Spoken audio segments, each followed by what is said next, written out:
My name is Helen. This year, I'm exactly 101 years old.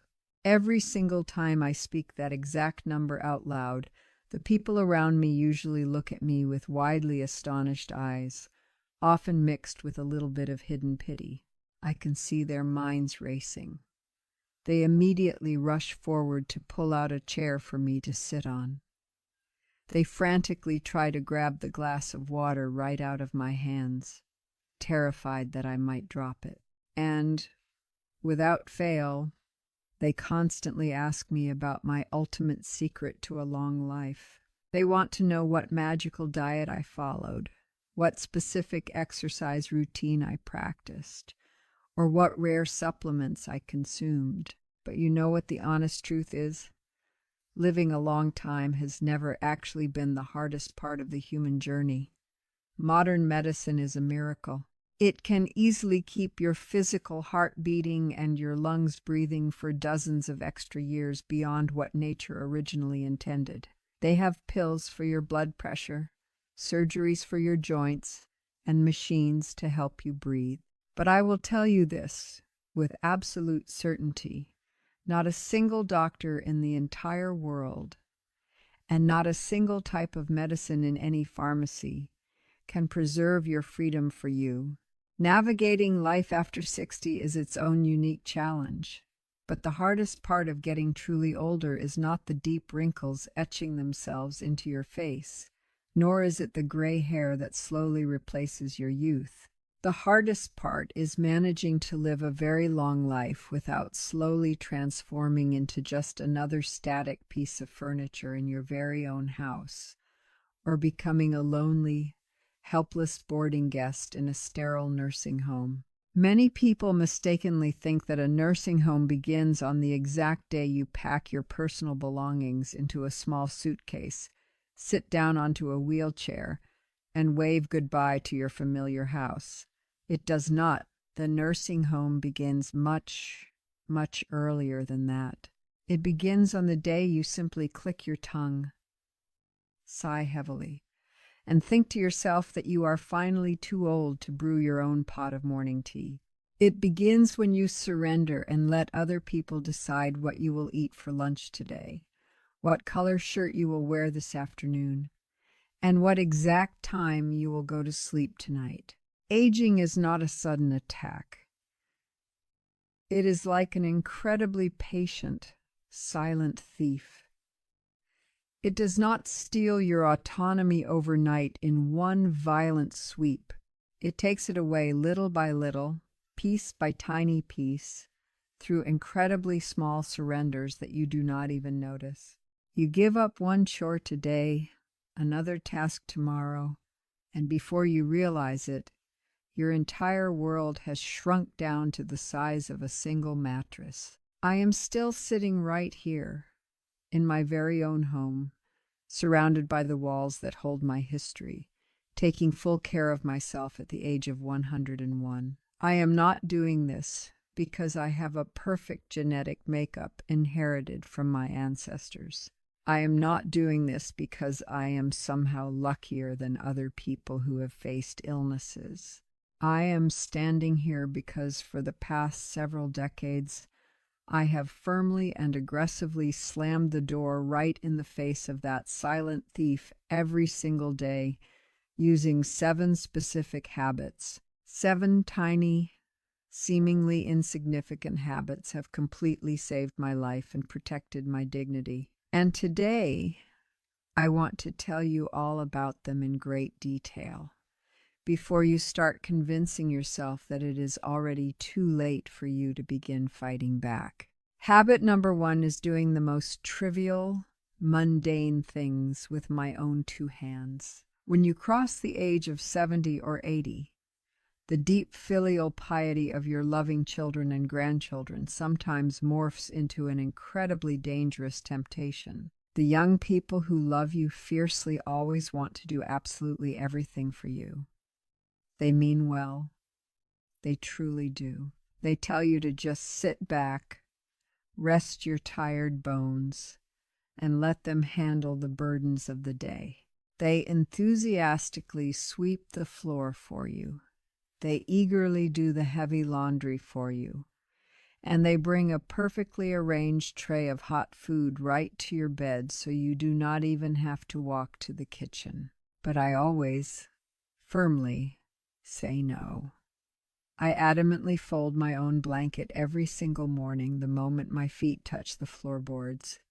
I choose my own clothes from the closet, carefully matching the fabrics. I brush my own hair, and I squeeze my own fresh oranges for juice. It might look terribly slow and somewhat clumsy to an impatient observer, but that exact slowness is how I survive. The human body is a miraculous, highly efficient machine, and if you simply stop using it, it will automatically go on a permanent strike. When you voluntarily stop doing the tiny things, your muscles will quickly forget how to move. Your joints will rust, and soon enough, you will permanently lose the ability to do the big things altogether. Serving myself is not just a stubborn habit for me. It is a vital, daily declaration to the universe and to my own biology that I am still the sovereign master of this physical body. I refuse to be a passenger in my own physical vessel. Habit number 2 is forcing my brain to sweat heavily every single day. People often complain loudly that old age brings creaky joints, aching bones, and failing vision. Yes, your joints might ache terribly when the rain comes, but a withered, empty brain usually stems directly from our very own mental laziness. Cognitive decline often begins secretly and quietly when we simply stop being intensely curious about the massive world around us. When the human brain has absolutely no new, challenging information to process, it will automatically turn off the lights, shut down the power grid, and sink into a foggy darkness. Many older folks my exact age just sit all day in a rocking chair, staring blankly out the window at the passing cars, entirely lost in fading memories from 50 or 60 years ago. They replay the past because the present requires too much mental effort. I absolutely refuse to do that. I purposefully force my brain to sweat every single day, without fail. I read a long, complex article about global events or science, and I try my hardest to understand its contents thoroughly. I wrestle with complex crossword puzzles in the Sunday newspaper until the ink stains my fingers. I even force myself to learn a few brand new vocabulary words from an entirely different language.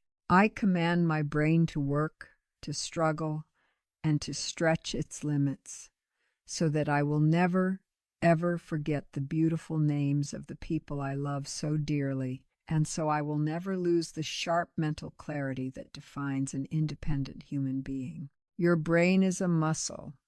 If you do not lift heavy mental weights, it will atrophy into nothingness. Habit number 3 is nurturing a fragile seed of life to create undeniable purpose.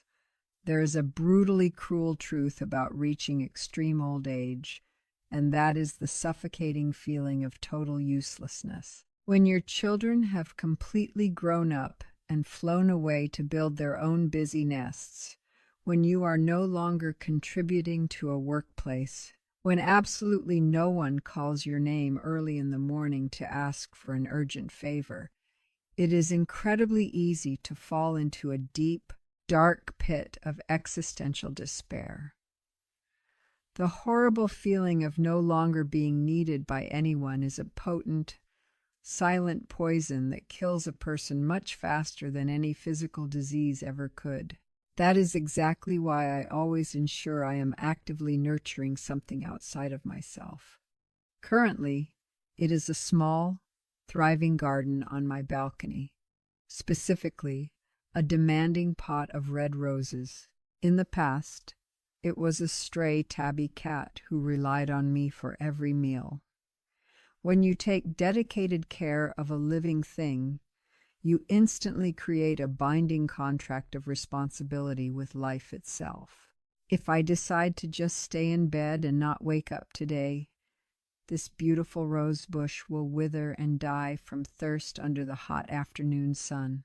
If I do not force myself to get out of bed and walk to the kitchen, that little cat would have cried out in pain from sheer hunger. You desperately need something, anything, waiting for you to wake up every single morning. The profound feeling of being deeply needed is the strongest anchor available. It keeps you firmly tied to this earthly life in an incredibly powerful and meaningful way. It gives you a reason to fight gravity and stand up. Habit number 4 is clearing out the toxic trash in my soul every single night. Old age often brings along an invisible, but incredibly heavy, handbag filled to the brim with sour bitterness, sad nostalgia, heavy regrets, and fierce anger that people simply cannot let go of. As we age, we easily torment ourselves over terrible things that happened decades ago. We hold on to grudges because a neighbor was rude, or because today our busy children accidentally forgot to call us on Sunday afternoon. But through over a century of living, I have learned one absolute truth. Deep resentment and lingering sadness are exactly like massive, invisible boulders placed directly onto your fragile shoulders. The more of them you choose to carry around, the more your spine hunches over, the heavier your heartbeat becomes, and the harder your daily breathing gets. Pure physical health always goes hand in hand with emotional health. You cannot have one without the other. Therefore, every single night, right before I close my tired eyes to sleep, I practice a strict mental ritual. I actively forgive the small, annoying mistakes of others that occurred throughout the day. More importantly, I completely forgive my own clumsiness and my own failures. I scrub out the toxic garbage accumulating in my soul, keeping absolutely zero frustration to carry over into the brand new morning. Living joyfully means mastering the art of letting go, so that when you wake up tomorrow morning, your soul feels as weightless and pure as a blank sheet of white paper, ready to be written on again. Habit number 5 is treating eating as a sacred ritual of self-respect. Have you ever quietly observed how some elderly people eat? They often eat hastily, carelessly standing over a sink, or they passively consume whatever bland, soft food others bring right to their laps in bed. They chew their food merely as a biological obligation to sustain their pulse, not to actually enjoy the magnificent experience of tasting life. I never, ever do that. Even though I live entirely alone, I still set the dining table properly every single evening. I use the good plates. I demand the absolute freshest ingredients within my financial means. I refuse to eat processed mush. I sit up completely straight at the dining table.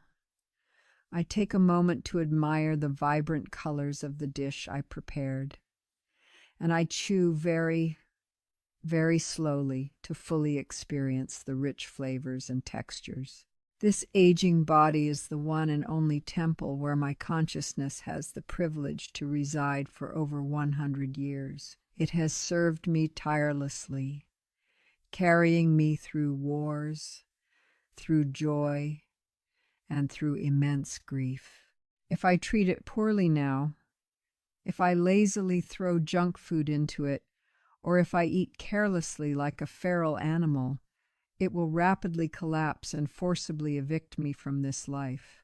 Eating a proper, dignified meal is my ultimate way of expressing the deepest, most profound gratitude to my own resilient body for keeping me upright for a century. Habit number 6 is aggressively connecting with bright, youthful souls.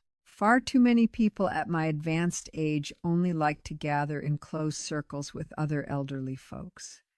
And do you know what the primary topic of our daily conversation usually is? It is almost always about our failing health. It is about aching joints, the terrifying moral decay of modern society, the rising cost of medicine, and the grim news about which old acquaintance just passed away last Tuesday. It becomes a terribly gloomy, shrinking world filled endlessly with the depressing smell of hospital antiseptic. I consciously decided I had to forcefully break that toxic cycle. I actively look for ways to connect with vibrant young people. I frequently talk to my grandchildren and my great-grandchildren.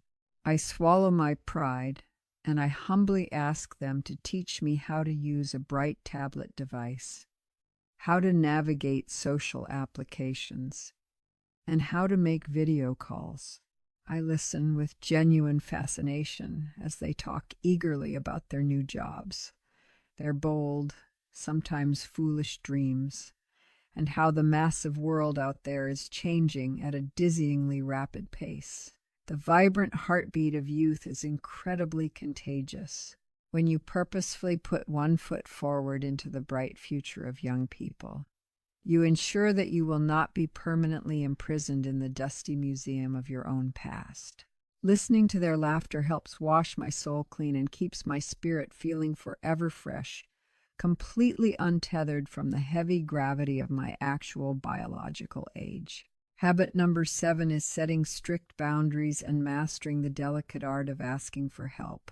Protecting your fierce independence does not mean you must become a stubborn, rigid, and deeply conservative fool who blindly refuses all assistance out of misplaced pride. The invisible line between true autonomy and sheer, dangerous recklessness is sometimes very, very thin. The fragile bones of a 101-year-old person definitely have severe physical limits that simply cannot be crossed without facing catastrophic consequences. My ultimate secret is exactly this. You must ask for help deliberately, long before a minor inconvenience turns into a massive, life-altering crisis. I know exactly when I can safely reach an item myself, and I know exactly when stretching just 1 inch further might cause me to fall and shatter my hip on the hardwood floor. But the crucial difference lies right here in the attitude. When I absolutely need help, I ask for it from the firm, commanding position of a competent manager who is simply coordinating the logistics of her own life. I never, ever ask from the pathetic position of a weak, helpless victim who is passively leaving everything for other people to handle. I politely ask my daughter to use her height to retrieve a heavy box from a high shelf. But then I will take the box.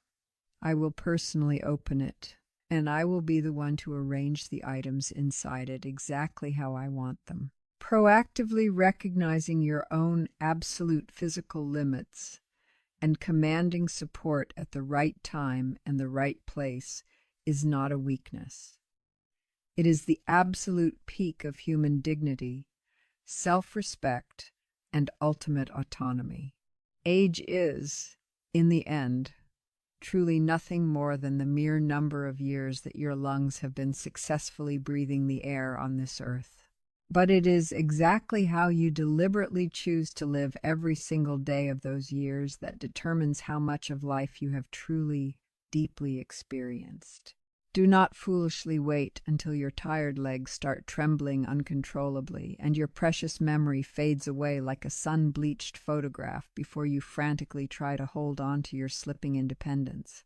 Because by the time you feel the panic, it is already far too late to build the fortress. You must stand up and fight aggressively for the absolute right to master your own life starting today, right at this very exact moment, while your mind is still clear and your body still obeys your commands. I want to remind you one more time, and I want you to burn this truth into your mind. A nursing home is not a physical location built with cold bricks and gray tiles waiting for you at the end of a long, sad road. A nursing home is a psychological state of being. It is the exact tragic moment you finally give up, drop your hands, and quietly accept coming to a permanent stop. I am Helen. I am exactly 101 years old, and I am still fiercely living, not just quietly existing while waiting around for the inevitable day I finally close my eyes. Are you living, or are you merely existing to wait for the day you get old? Stand up, refuse to surrender, and start building the habits to protect your freedom today.